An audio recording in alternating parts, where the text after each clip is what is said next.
Pour le moment, nous sommes engagés dans le retrait et le cantonnement du M23 pour que nous puissions ramener nos populations dans leur localité et que nous poursuivions le processus électoral parce que ces populations doivent être enrôlées.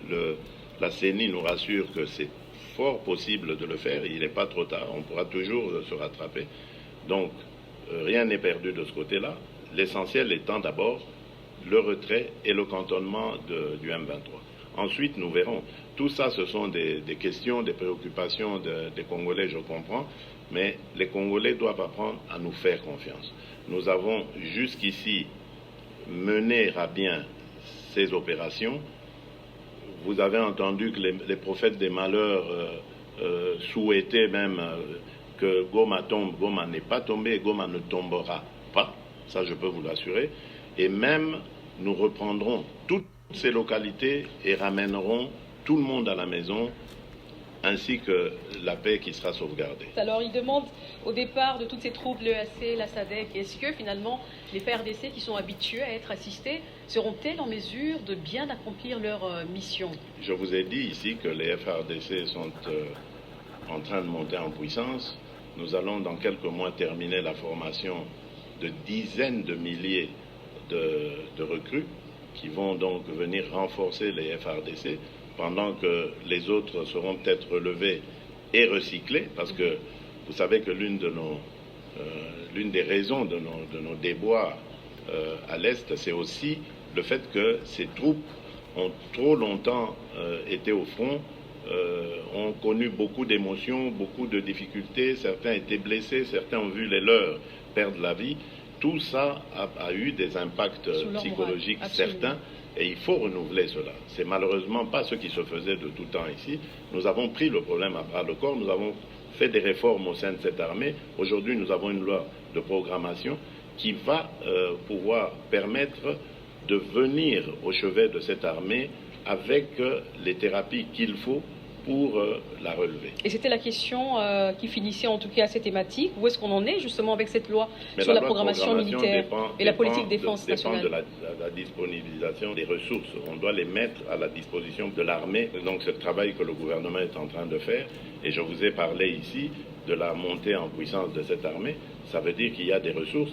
Mais attention, nous sommes pour le moment en temps de guerre. Donc le programme est un petit peu bouleversé.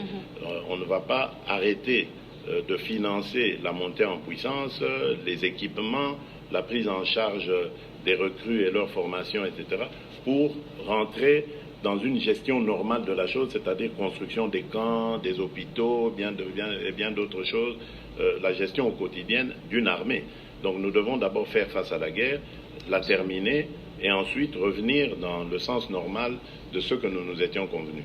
Mais aujourd'hui, ce que je peux dire, c'est que les ressources sont là pour pouvoir parer à toute éventualité, et c'est ce que nous faisons. On ne devrait pas rompre finalement, mais complètement, nos relations diplomatiques avec le Rwanda. Vous savez, j'ai toujours eu une approche différente de certains de mes compatriotes, que je trouve beaucoup plus, passez-moi l'expression, peut-être extrémiste, enfin, mais je comprends leurs sentiments. Il faut toujours faire la part des choses entre le régime Kagame et le peuple rwandais. Absolument. Le peuple rwandais est un peuple frère. Ce peuple restera toujours aux côtés, en tout cas au Rwanda, pays à côté de la RDC. Absolument. Donc, pourquoi rompre les relations avec ce peuple? Ça n'aura aucun sens. D'abord parce qu'il y a déjà des mariages qui se sont faits, il y a des échanges économiques qui se font, commerciaux qui se font. C'est impossible. Donc, vous le faites, vous condamnez des centaines de milliers, voire peut-être des millions de gens à la famine à cause d'un individu et de son régime. Non, je ne crois pas que ce soit la solution, celle de rompre les relations diplomatiques. Je pense simplement que nous devrions continuer à mettre la pression diplomatique sur le régime de Kagame. C'est en train d'ailleurs de fonctionner. Parce que, rappelez-vous, jusqu'au mois de mars passé, on entendait encore de coups de feu sur la ligne de front là-bas. Aujourd'hui, il n'y a plus de coups de feu. Pourtant, ils avaient cette habitude de tirer sur nos positions. Et aujourd'hui, ce n'est plus le cas. C'est la preuve que ça marche. Aujourd'hui, il y a des rapports d'experts qui démontrent clairement que les RDF sont au Congo, sont en train d'appuyer cette cohorte de terroristes du M23 et afin de déstabiliser notre pays. Donc je crois simplement que la diplomatie plus notre propre dissuasion, en préparant nos troupes, parce que les Rwandais, cette armée n'a profité que des faiblesses qui sont les nôtres. Ce n'est pas qu'elle est brave, plus téméraire que la nôtre, rien du tout. C'est simplement parce que notre armée était minée à cause justement de ces accords bidons qui se faisaient, qui faisaient suite à des mixages, brassages, etc., pour permettre justement à l'ennemi d'infiltrer ses espions chez nous, accord que j'ai refusé et que je continuerai toujours de refuser. Donc voilà, la guerre pour moi, en tout cas du point de vue de la République démocratique du Congo, restera la dernière option.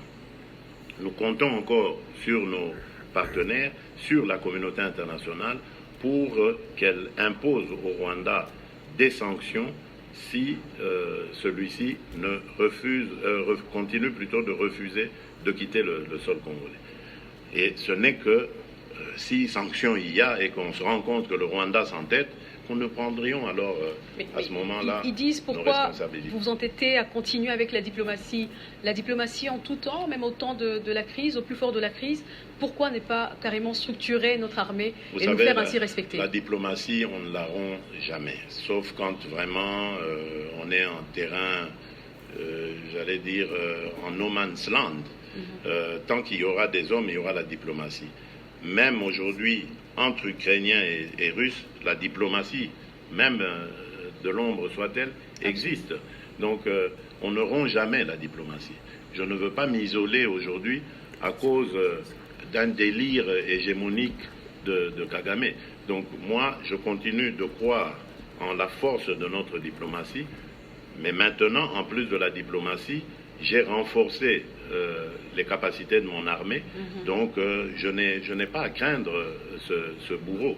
Donc le moment venu, s'il n'obtempère pas, nous prendrons nos responsabilités, comme je l'ai dit, mais ça reste la dernière option.